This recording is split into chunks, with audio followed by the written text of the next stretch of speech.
Hello everyone, खमागणी and welcome to the world of stories. आ गया हूं फिर से मैं आप लोगों के सामने एक और रियल सुपरनेचुरल एक्सपीरियंस लेकर। आज आपको मेरी थोड़ी फटी हुई आवाज के अंदर स्टोरी सुननी होगी। मेरा गला हो रखा है बुरी तरह से खराब, लेकिन स्टोरीज रुकनी नहीं चाहिए, इसलिए जैसी भी आवाज है उसे झेल लें। आज की कहानी हमारे साथ शेयर की है उत्तर प्रदेश के रहने वाले गौरव राठौड़ ने, और यहाँ पर जो भी कुछ हुआ वो इनके और इनके दोस्तों के साथ हुआ।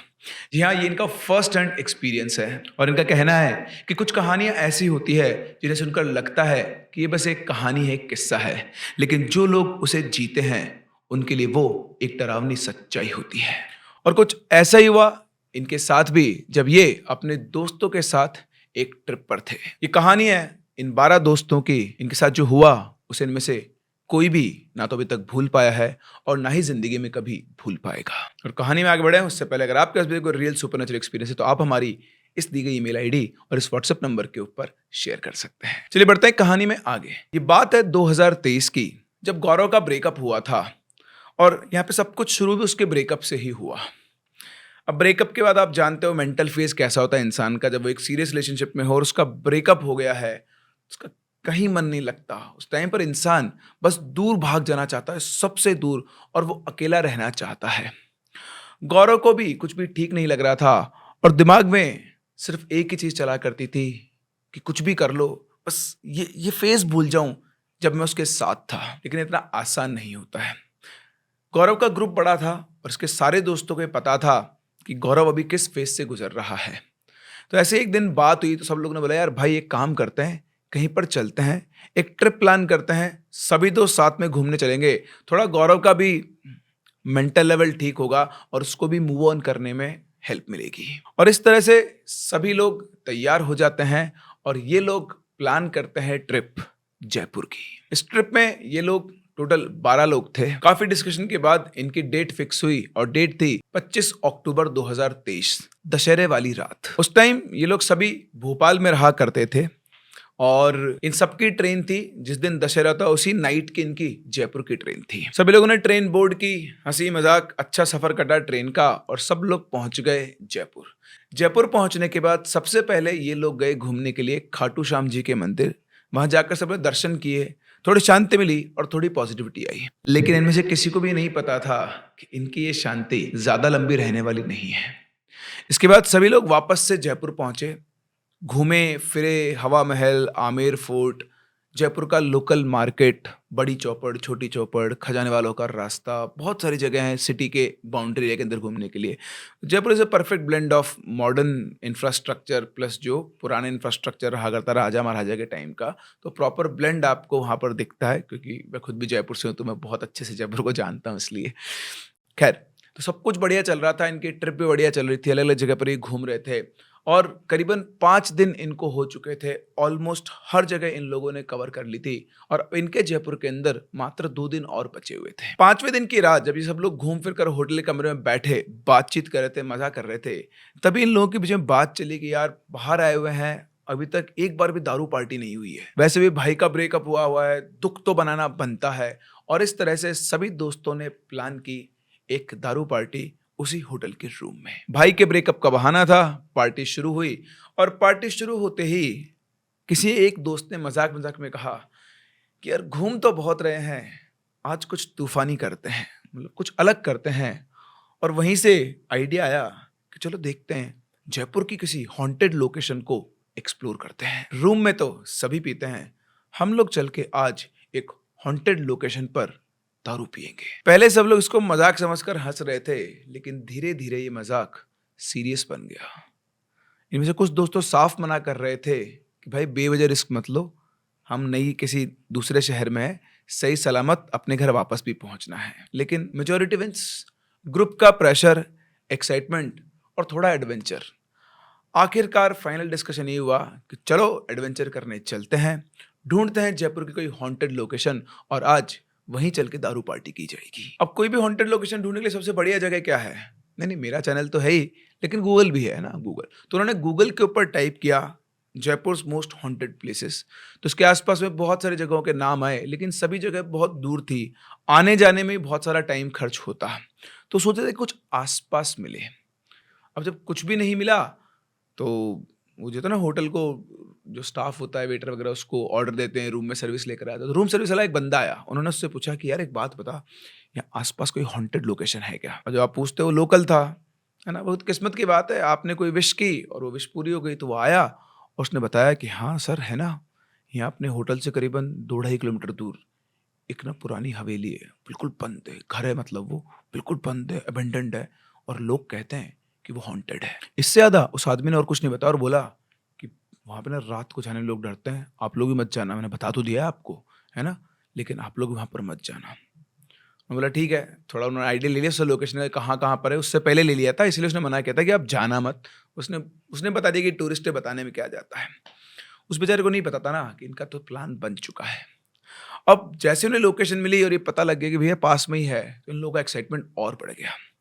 रात के करीबन 11:30 बजे ये सब लोग अपने होटल रूम से बाहर निकले, बैग्स के अंदर उन्होंने अपनी बॉटल्स रखी और उसके बताए गए रास्ते पे चलते-चलते ये लोग फाइनली उस लोकेशन पर पहुंच गए। वो एक बहुत पुरानी टूटी-फूटी सी मकान था, मतलब 2 मंजिल का मकान होगा, हवेली टाइप ही थी। उसके आस-पास मतलब ऐसे ना छोटी सी पगडंडी जा रही थी और उस पगडंडी में कोने में एक जगह अलग से खड़ी हुई थी, ना उसके इधर कोई मकान था, आस-पास कोई मकान नहीं था। बस वो घर, अंधेरा और रात का सन्नाटा। वो जगह अबेंडन तो थी, लेकिन देखने में वो इतनी डरावनी नहीं लग रही थी। उससे किसी ने पूछा भी कि भाई अ, मतलब कोई दिखा ना आस-पास रास्ते में? तो उन्होंने उनसे पूछा कि भैया ये जो घर है ये हॉन्टेड है क्या? तो उसने कहा कि हाँ, दिखने में तो लगता है पर मुझे भी नहीं पता। तो बोला आस-पास कोई और ऐसा घर है? बोले नहीं, ये एक ही घर है, लोग कहते हैं इसके बारे में कि यहाँ पे कुछ ठीक नहीं है, बाकी लोग यूँ ही बकवास करते हैं, ऐसा कुछ नहीं होता। अब उस आदमी से ये बात सुन के ये लोग और कॉन्फिडेंस में आ गए कि चलो ठीक है, बढ़िया है, जब ये लोकल आदमी कह रहा है कि यहाँ कुछ नहीं तो अपन क्यों डरें, चलो। सब लोग वहाँ पर अंदर जाते हैं, अंदर बैठकर वो एक जगह बनाते हैं थोड़ी आस-पास अपनी, अपने साथ एक टॉर्च वगैरह लेकर आए थे, एक छोटी-सी फ़ोन की फ्लैशलाइट वगैरह ऑन की और सारे दोस्त बैठ गए, डिस्पोजेबल ग्लास निकाले, चखना-वखना निकाला अपना और सभी लोगों ने अपनी पार्टी शुरू कर दी। करीबन 2 घंटे के आसपास का टाइम इन्होंने गुज़ारा, फ़ोन के ऊपर गाने भी चलाए, हँसी-मज़ाक किया, सब कुछ नॉर्मल था, किसी को कुछ भी महसूस नहीं हुआ। तो इनके इन्हीं दोस्तों में से एक था सरफराज़, तो सरफराज़ जो था वो ड्रिंक नहीं किया करता था, लेकिन वो कभी-कभी वीड स्मोक किया करता था, तो उस दिन भी उसने कंट्रोल वे के अंदर करता था, ऐसा नहीं कि नशे में धुत होके घूम रहा हो। तो बाकी सब लोगों ने ड्रिंक की थी और उसने अपना वो वीड स्मोक किया था। रात को करीबन 2 बजे के आसपास ये सभी लोग होटल वापस लौट आए। सब लोग बढ़िया खुश थे कि भई यार कुछ भी नहीं हुआ। सब लोग फालतू बातें करते हैं कि हॉन्टेड लोकेशन होती है, भूत होते हैं, ये होते हैं। कुछ भी नहीं होता। हम लोग सो कॉल्ड हॉन्टेड लोकेशन के ऊपर 2 ढाई घंटे गुज़ार के आए और वो भी वो काम करके आए हैं जो दुनिया के सारे लोग मना करते हैं। वहीं बैठकर नशा करके आए हैं। चलो बढ़िया है, चलता रहता है। आकर सब लोग अपने-अपने कमरों में पहुँच गए। 12 लोग हैं, आप समझ सकते हो कितने इनके कमरे बुक्ड होंगे। होटल में बिल्कुल रात को 2 बजे होटल क्या होगा, 2 ढाई बज गए थे इनको आते-आते, तो पूरे होटल सन्नाटे में था। ये लोग पहुँचे अपना-अपना, सब लोग अपने-अपने बिस्तर पर पहुँच गए। सबको सेटल होते-होते, सोते हुए नींद के टाइम पर आते हुए करीबन 3 बज चुके थे। बाहर सड़क पर भी बिल्कुल सन्नाटा छाया हुआ था। बस बीच-बीच में कुत्तों के भौंकने की आवाज़ आ रही थी। उसी समय सरफराज़ उठा। सरफराज़ नेचर वाइज़ बहुत शांत लड़का था। कभी भी ज़रूरत से ज़्यादा नहीं बोलता था। जैसे मैंने आपको बताया, इस रात इन सब लोगों में से सबसे ज़्यादा होश में अगर कोई था, तो वो सरफराज़ ही था। सरफराज़ के कमरे में उसके साथ उनके 3 दोस्त और सो रहे थे। सरफराज़ उठा चुपचाप और वॉशरूम में चला गया। ये सब उसने खुद बताया बाद में इन दोस्तों को। यहाँ आपको लगेगा कि ये था एक्सपीरियंस तो मूवीज़ के अंदर होता है, बट उसके साथ ऐसा कैसा ही एक्सपीरियंस हुआ। वो गया वॉशरूम में हाथ धोने के लिए, मतलब वॉशरूम करके जब वो हाथ धो रहा था, तो सामने लगे हुए मिरर के अंदर उसने अपने आप को मिरर में देखा, तो उसका जो रिफ्लेक्शन था ना वो फ्रीज़ हो गया था।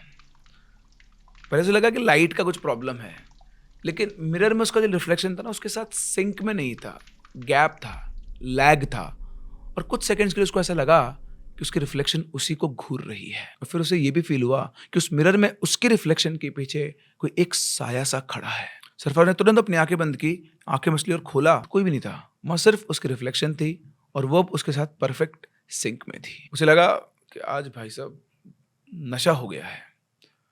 उसने फिर नल खोला, दोबारा अपना मुंह वॉश किया और फिर से मिरर में देखा, सब कुछ नॉर्मल था।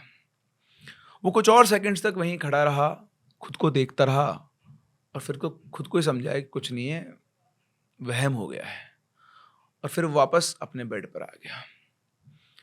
जिस टाइम पर ये सब हुआ उस टाइम पर गौरव और उसका एक दोस्त, ये 4 लोग सो रहे थे उस कमरे में, वो दोनों उस कमरे में नहीं थे। वो दोनों दोस्त बाहर बालकनी में सिगरेट पीने गए हुए थे। उसके बाद वो दोनों वापस आए। गौरव सीधा सरफराज वाले रूम में आया और दूसरा दोस्त अपने दूसरे रूम में चला गया। लेकिन जैसे ही गौरव दरवाजे के पास पहुंचा, उसे अंदर से कुछ आवाज सुनाई दी। उसने ध्यान दिया तो उसने सुना कि उसे एक आवाज आ रही है, मुझे छोड़ दो, प्लीज मुझे माफ कर दो। ये आवाज साफ साफ सरफराज की लग रही थी। वो काफी डरा हुआ लग रहा था उसकी आवाज से। पहले तो गौरव को लगा कि उसके रूम के बाकी दोस्त उसके साथ प्रैंक कर रहे हैं और उसे डराने की कोशिश कर रहे हैं।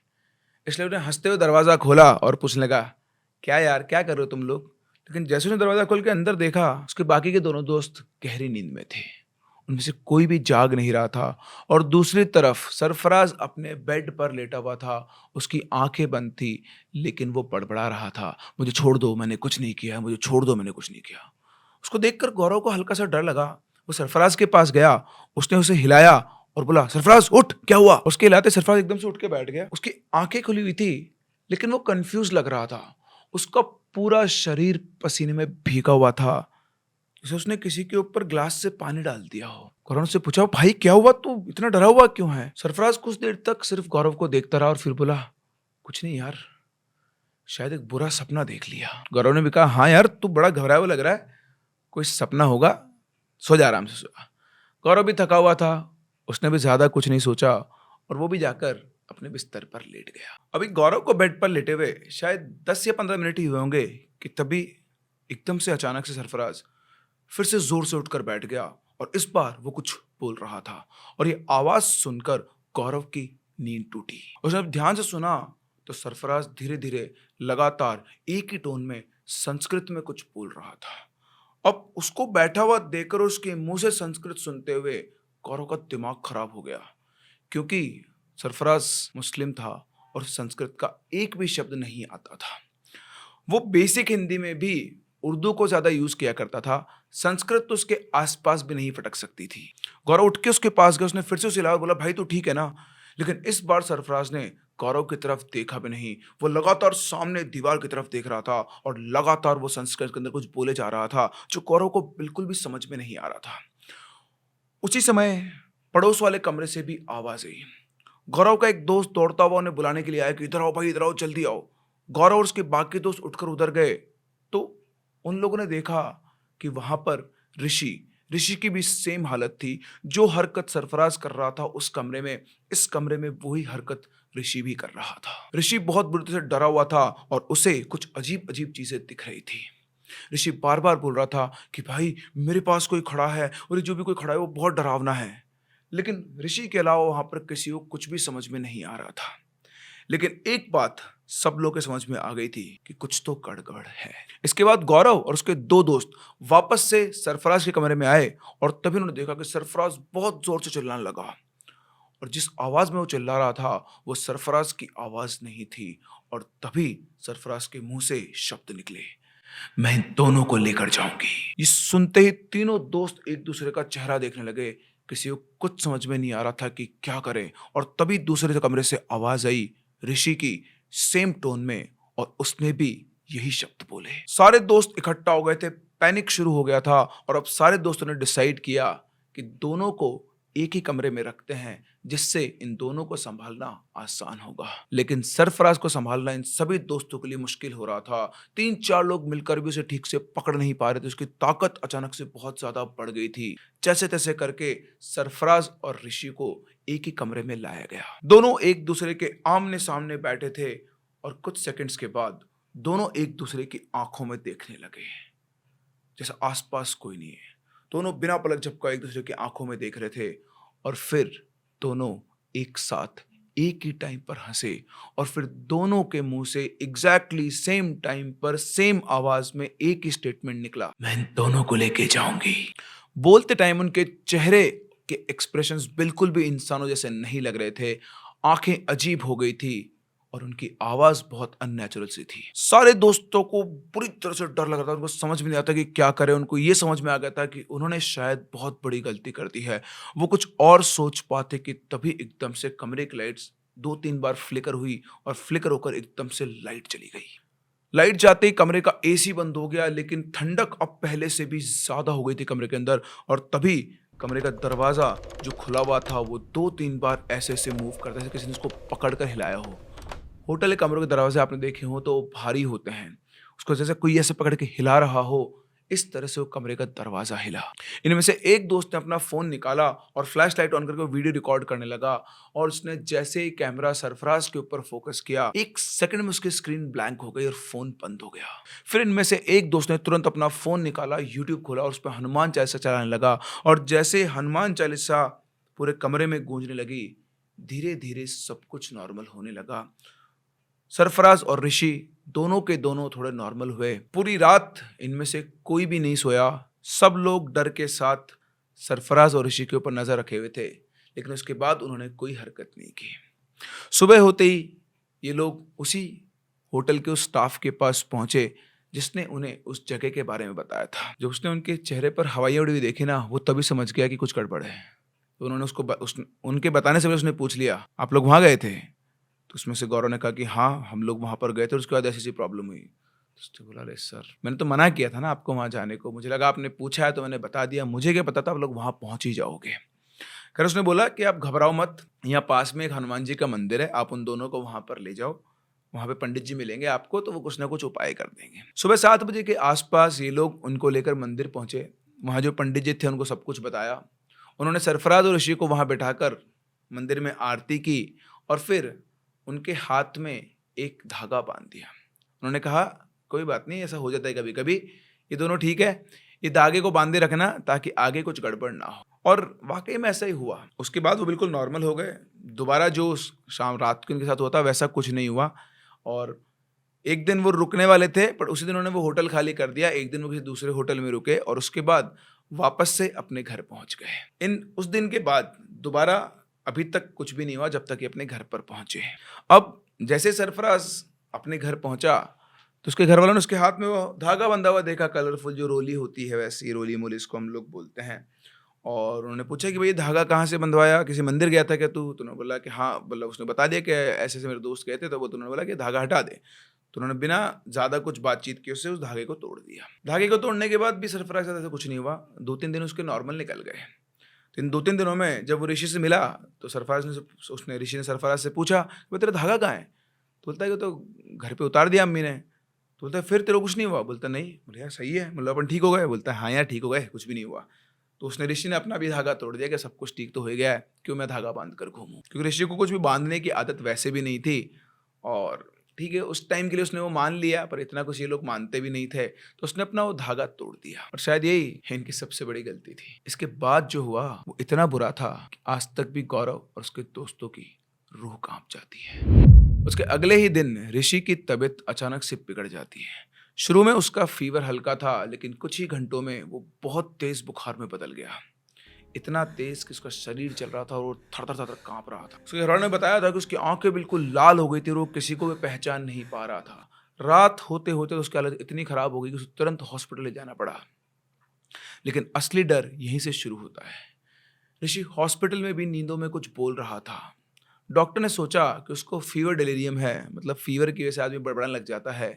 लेकिन उसके परिवार वालों ने साफ-साफ सुना, वो बार-बार एक ही बात बोल रहा था, 4 दिन, सिर्फ 4 दिन, 4 दिन, सिर्फ 4 दिन। रिपीट पे ये बात चल रही थी। और वहीं दूसरी तरफ सरफराज के साथ भी चीजें शुरू हो गई थी। एकदम से रात करीबन 2-3 बजे के आसपास उसके पेट में अचानक से तेज दर्द शुरू हुआ। इतना तेज कि वो लिटरली दर्द के मारे चीख रहा था। उसके घर वाले घबरा गए, उसे तुरंत हॉस्पिटल लेकर गए। डॉक्टर्स ने इंजेक्शंस दिए, ड्रिप्स लगाई, 3-4 बॉटल चढ़ाई, लेकिन दर्द कम नहीं हुआ। और सबसे अजीब बात ये, जो कि हमारी कहानियों में सबसे नॉर्मल बात होती है, रिपोर्ट्स में कुछ भी क्लियर नहीं आ रहा था। सारी रिपोर्ट्स नॉर्मल थी। फिर बाद में कहीं जाकर डॉक्टर ने बोला कि इसको तो अपेंडिक्स की प्रॉब्लम है और इसका तुरंत अपेंडिक्स का ऑपरेशन करना पड़ेगा। खतरनाक डॉक्टर ना। कुछ समझ में नहीं आया, पेट में दर्द हो रहा है तो अपेंडिक्स का तो होगा ही होगा, क्योंकि उनको पता है कि अपेंडिक्स काट भी देंगे तो कोई फर्क पड़ने वाला है नहीं। अब जब मरीज आया है तो कुछ ना कुछ तो घर वालों की शांति के लिए भी और थोड़ा बिल विल भी बना लो, उसके लिए भी अपेंडिक्स का ऑपरेशन तो कर ही देते हैं। फिर मजाक कर रहा हूँ। उसकी हालत देखकर डॉक्टर्स ने रिस्क बिल्कुल नहीं लिया उस हॉस्पिटल के अंदर, और उसी दिन उसे भोपाल रेफर कर दिया गया। भोपाल में यहाँ से जो रिपोर्ट गई थी उसके हिसाब से उसका ऑपरेशन हुआ, सब कुछ ठीक हुआ, सब कुछ मेडिकली नॉर्मल था। लेकिन एक नर्स ने बाद में इन लोगों को बताया कि ऑपरेशन के दौरान भी, जबकि उसको एनेस्थीसिया दिया हुआ था, वो बेहोश था, वो कुछ कुछ बोल रहा था। खैर, इन सब के 2-3 दिन बाद दोनों अपने अपने घर वापस आ गए। ऋषि अभी भी कमजोर था, ठीक से चल नहीं पा रहा था। दूसरी तरफ सरफराज के पेट पर 5 टाके थे और डॉक्टर ने साफ साफ मना किया था कि रेस्ट करो, ज्यादा मूवमेंट मत करो। इवन अपेंडिक्स का ऑपरेशन होने के बाद भी उसके पेट में अभी भी दर्द तो था, पर बहुत इंटेंसिटी थोड़ी कम हो गई थी। लेकिन घर लौटने के बाद सरफराज के साथ जो हुआ उसका कोई लॉजिकल एक्सप्लेनेशन नहीं है। उस रात करीब 2 बजे सरफराज और ऋषि दोनों के घर में एक ही टाइम पर आवाजें आने लगी, जैसे कोई ताली बजा रहा हो। पहले धीरे, फिर और तेज, फिर और तेज, और धीरे धीरे वो आवाज तेज होती गई और फिर एक प्रॉपर रिदम के अंदर वो ताली की आवाज आने लगी। आवाज सुनकर ऋषि के घर वाले उठे और बाहर आए तो उन्होंने छत की तरफ देखा और जो देखा उन्हें भरोसा नहीं हुआ। ऋषि, जो ठीक से खड़ा भी नहीं हो पा रहा था, वो खड़ा होकर छत पर घूम घूम कर ताली बजाते हुए नाच रहा था और उसके चेहरे के एक्सप्रेशंस बिल्कुल डिफरेंट थे। और उसी एग्जैक्ट टाइम पर सरफराज के घर में भी वही हो रहा था। वो सरफराज जिसके पेट में टांके लगे हुए थे, जिसे डॉक्टर ने बेड रेस्ट के लिए बोला था, जो टॉयलेट करने के लिए भी खुद से ठीक से खड़ा नहीं हो पा रहा था, वो भी अपने घर की छत पर खड़ा होकर ताली बजा बजा कर घूम घूम कर नाच रहा था। और यहाँ पर तो उसने अपनी अम्मी का सलवार सूट पहना हुआ था और लड़की की तरह वो सजा हुआ था और नाचते नाचते वो अजीब तरीके से हंस रहा था। ये बातें बाद में कनेक्ट हुई जब दोस्तों को पता लगा, इन दोनों के घर वालों से बात की, टाइमिंग देखी, तो उनको पता लगा कि दोनों के साथ सारी चीजें एक साथ एक ही टाइम पर हो रही थी। दोनों के दोनों एक टोन में एक ही बात बोल रहे थे, मैं इन दोनों को अपने साथ ले जाऊंगी। घर वालों ने तैसे तैसे दोनों को संभाला, नीचे घर के अंदर लेकर आए। लेकिन उस रात के बाद इन दोनों के घर में अजीब अजीब चीजें होने लगी। ऋषि के घर में रात में दरवाजे खुद खुल जाते और उस कमरे की लाइट अपने आप ऑन ऑफ होती। ऋषि की माँ को लगा जैसे कोई उनके पीछे खड़ा है और एक बार उसकी छोटी बहन ने कहा, भैया आपके पीछे कोई खड़ा है। लेकिन जब सबने देखा तो वहां पर कोई भी नहीं था। उधर सरफराज के घर में उसके कमरे से रात में पायल की आवाज आती और कई बार सरफराज को मिरर में अपना रिफ्लेक्शन लेट दिखाई देता। धीरे धीरे आपस में बातचीत करके सरफराज के घर वालों को ये पता लगा ऋषि के साथ भी कुछ चल रहा है। ऋषि के घर वालों को पता चला कि सरफराज के साथ भी कुछ चल रहा है और बाकी दोस्तों को जब पता लगा तो उन्होंने इनके घर वालों को सारी बातें बताई कि क्या क्या कैसे कैसे हुआ था। ऑब्वियसली उन्होंने ये नहीं बताया कि उन लोगों ने वहाँ पर बैठकर पार्टी की थी, बट ये ज़रूर बताया कि एक हॉन्टेड हवेली थी जिसको ये लोग एक्सप्लोर करने गए थे। अब जब सबको सब पता लग गया तो ऋषि के फादर ने अपने एक दोस्त से बात की और उस दोस्त ने इनको एक बाबा के बारे में बताया जो अयोध्या के पास एक गाँव में रहते थे। उन्होंने तुरंत फैसला लिया और उसी दिन ऋषि को कार में बैठाकर पूरा परिवार अयोध्या के लिए निकल पड़ा। ऋषि ने सरफराज के पिताजी से भी बात की थी, लेकिन उन्होंने मना कर दिया। उन्होंने कहा कि आप अपने बेटे का इलाज करवाइए, हम अपने तरीके से देखेंगे। और वो उसे लेकर अपने एक जान पहचान में के मौलवी के पास गए। मौलवी जी ने सरफराज को देखा और बोला कि ये मामला मेरे बस का नहीं है, और फिर उन्होंने सरफराज को अजमेर ले जाने को कहा और ये भी कहा कि जितना जल्दी हो सके ले जाइए, इनके पास ज़्यादा समय नहीं है। अब दोनों दोस्त दो अलग अलग रास्तों पर थे, एक अयोध्या की तरफ जा रहा था और दूसरा अजमेर। ऋषि और उसका परिवार अयोध्या के रास्ते पर थे।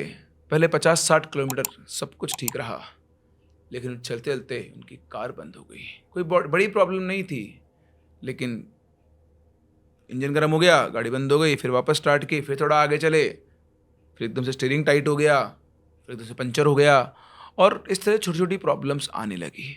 ऋषि कार के पीछे वाली सीट पर बैठा हुआ था, पूरी तरह से चुप था और जैसे तैसे करके बहुत ही मुश्किलों के बाद उसका परिवार अयोध्या के उस गांव में पहुंचा जहां पर वो बाबा जी थे। वो बाबा जी एक छोटे से कच्चे घर में रहते थे, बहुत ही नॉर्मल सी जगह थी, लेकिन उस कच्चे से घर के अंदर जाते ही सभी लोगों को एक अजीब सा प्रेशर महसूस हुआ। ऋषि को अंदर लाया गया और बाबा ने उसे देखा और देखते ही कहा, तुम लोग जहाँ गए थे वहाँ तुम्हें नहीं जाना चाहिए था। ऑल्दो अभी पहुँचने में इनको शायद 1 या 2 मिनट ही हुए होंगे और बाबा जी से पहली बार मिल रहे थे। ये उनके मुंह से सुनते ही सबसे ज़्यादा ऋषि के पिताजी शॉक में थे, क्योंकि उन्होंने अभी तक कुछ भी उनको एक्सप्लेन नहीं किया था। बाबा ने आगे कहा, तुमने और तुम्हारे एक दोस्त ने गलती की है, तुम लोगों ने वहाँ उस जगह पर पेशाब किया था। ये सुनते ही वापस सारे परिवार एक दूसरे को देखने लगे क्योंकि उन्हें ये बात पता नहीं थी। हुआ यही था, जब सब लोग पार्टी कर रहे थे, इन दोनों को आया टॉयलेट। दोनों दोस्त एक साथ गए साइड में, उसी घर के अंदर साइड में टॉयलेट करने, बातचीत करते हुए टॉयलेट करके वापस आ गए थे। ये बात इनमें से बाकी किसी दोस्त को भी नहीं पता थी और शायद यही कारण था कि जो भी कुछ हो रहा था वो इन दोनों के साथ हो रहा था। फिर ऋषि के पिता ने उनसे पूछा कि जगह क्या थी बाबा जी, वहां पर क्या प्रॉब्लम थी। तब उन बाबा ने असल बात बताई कि वहां पर एक किन्नर की मौत हुई थी और कोई नॉर्मल मौत नहीं थी, उसे मारा गया था, उसका रेप करके, और उसकी आत्मा वहीं भटक रही थी। ये सुनते ही उस पूरे कमरे में सन्नाटा छा गया।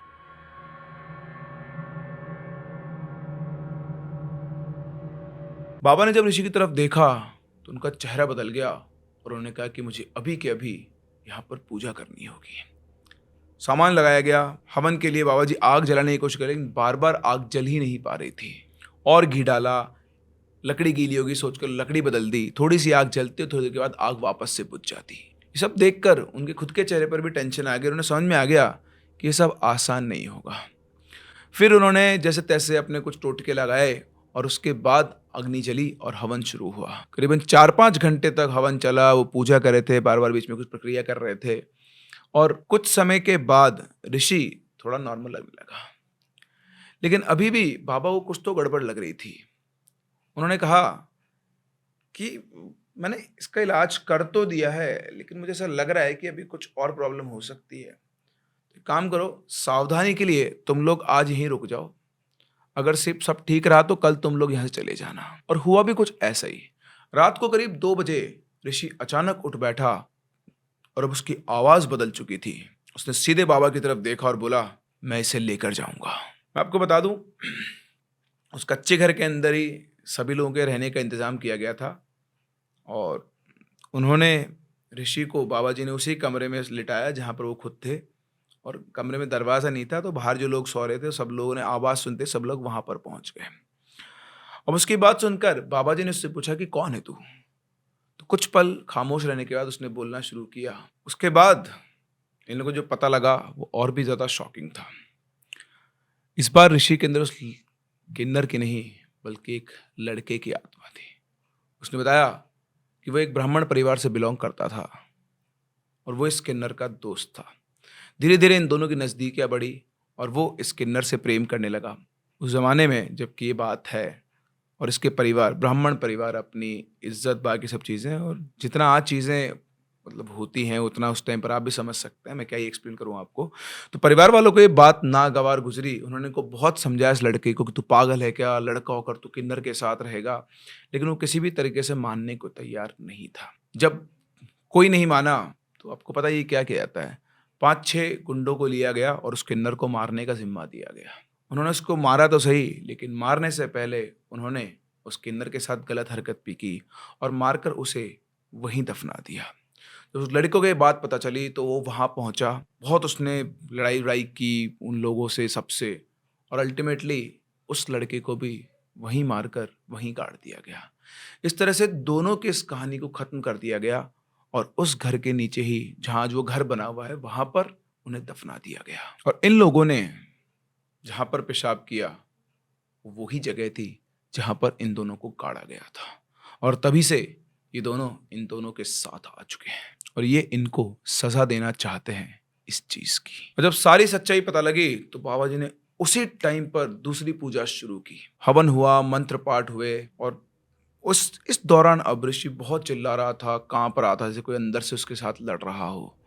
और बहुत देर के बाद फिर वो शांत हुआ। फिर उन्होंने इनसे कहा घर वालों से कि मैं सोच रहा था कि आप कल निकल जाएंगे, लेकिन अभी आपको 4-5 दिन और रुकना पड़ेगा। जितना हल्का मैं समझ रहा था ये चीज़ें उतनी हल्की नहीं है, इसके शरीर से निकलने में समय लगेगा। उधर दूसरी तरफ सरफराज को अजमेर लेकर गए थे, वहाँ उसका उतारा हुआ, कुछ रिचुअल्स किए गए, फिर सरफराज और उसके परिवार वाले घर लौट आए। शुरू में उनको सब कुछ नॉर्मल लगा, 4-5 दिन कुछ नहीं हुआ और ये लगा कि सब कुछ ठीक है, लेकिन फिर से 4-5 दिन के बाद रात को करीब 2 बजे सरफराज उठ बैठा। फिर जो हुआ, उसने उसके घर वालों को हिला दिया। उसके पूरे परिवार के सामने एक मुस्लिम लड़का संस्कृत में मंत्र बोल रहा था, साफ साफ और बिना रुके, जैसे उसे सब याद हो। उन्होंने तुरंत अजमेर में जहाँ इन्होंने इलाज करा उनको कॉल किया, लेकिन वहाँ के लोग भी कंफ्यूज थे कि हमने तो इसका उतारा कर दिया था, फिर ये सब कैसे हो रहा है। उन्होंने कहा कि उसे वापस से लेकर आओ। अगले दिन ये लोग सरफराज को लेकर वापस से अजमेर के लिए निकल पड़े, लेकिन इस बार वो पहले जैसा नहीं था। इस बार उसे संभालना बहुत मुश्किल हो रहा था। 4-5 लोग मिलकर उसे पकड़ रहे थे, फिर भी वो कंट्रोल में नहीं आ रहा था। जैसे तैसे उसे कार में बिठाया गया और तभी सरफराज ने धीरे से अपने फादर से कहा, इस बार ये नहीं बचेगा और मैं 2 को लेकर ही जाऊंगा। उन्होंने उसको जैसे कर धक्का मार के वापस से गाड़ी के अंदर बिठाया और ये लोग सरफराज को लेकर अजमेर निकले। रास्ते में चलती गाड़ी में अचानक से ड्राइवर ने अपना कंट्रोल खो दिया और सामने से आ रहे एक ट्रक से इनकी हेड ऑन कोलिजन हो गई। बहुत भयानक एक्सीडेंट हुआ जिसमें सरफराज और उसके भाई साहिल की मौके पर ही मौत हो गई। निकलने से पहले ही सरफराज ने कहा था, मैं 2 को लेकर जाऊंगा। उस एक्सीडेंट में पूरे परिवार में से सिर्फ 2 लोगों की मौत हुई और बाकी सब लोग बच गए। उनको हल्की फुल्की खरोंचे आई, जबकि एक्सीडेंट इतना खतरनाक था कि किसी के भी बचने के चांसेस नहीं थे। ऋषि की किस्मत शायद अच्छी थी कि वो सही जगह पहुंच गया, लेकिन सरफराज की किस्मत शायद इतनी अच्छी नहीं थी कि वो सही जगह पहुंच पाया हो। उनको उतने पावरफुल लोग नहीं मिले जो शायद इन चीज़ों से डील कर पाए। उन्होंने थोड़ी देर के लिए उनके सिम्टम्स को कर्ब कर दिया, लेकिन वो उस रूट कॉज तक नहीं पहुंच पाए। या जो कुछ भी हुआ, गौरव ने जैसा हमारे साथ शेयर किया वैसे मैं आपको बता रहा हूँ। मेरा कोई पर्पस नहीं है किसी को भी हर्ट करने का, किसी के भी फीलिंग्स को हर्ट करने का, लेकिन हर जगह पर अलग तरह के लोग होते हैं। कुछ लोगों को सही लोग मिल जाते हैं और कुछ लोगों को नहीं मिल पाते हैं। सरफराज को सही लोग नहीं मिल पाए और इस बात का दुख इन सभी दोस्तों को है। इस घटना के बाद इन दोस्तों को अपनी की हुई गलती का एहसास हो रहा था, लेकिन अब पछतावे होत क्या जब चिड़िया चुग गई खेत। उस टाइम पर इन लोगों को जो एडवेंचर लग रहा था, मज़ा आने वाला था, ऐसा काम करेंगे जो किसी ने नहीं किया, लेकिन अब इनके हाथ में सिर्फ पछतावा था। इन लोगों का ये भी कहना है कि शायद उस दिन सरफराज के पिता ऋषि के पिता की बात मान लेते तो ऋषि की तरह सरफराज भी आज उनके साथ होता। लेकिन उनका यही कहना है कि जब तक लोगों के साथ होता नहीं है वो मानते नहीं है। गौरव, इसके दोस्त भी ये बिल्कुल नहीं मानते थे कि कोई हॉन्टेड लोकेशंस के ऊपर कोई भूत आत्मा ऐसी कोई चीज़ होती है। उन लोगों को लगाता है कि एक हॉन्टेड लोकेशन है, वहाँ चल के पार्टी करेंगे, एक्सप्लोर करके आएंगे और बाद में अपने पास सुनाने के लिए कहानियाँ होंगी। तो कहानी तो उनके पास सुनाने के लिए थी, लेकिन वो कहानी एडवेंचरस नहीं, दर्दनाक थी। आप खुद सोचिए, एक घर इसको लोगों ने सिटी डेंस पॉपुलेशन के बीच में एक घर जिसके आसपास कोई घर नहीं है, इसको लोग बोलते कि यहाँ कुछ है, मान लेना चाहिए ना, क्या फ़र्क पड़ रहा है।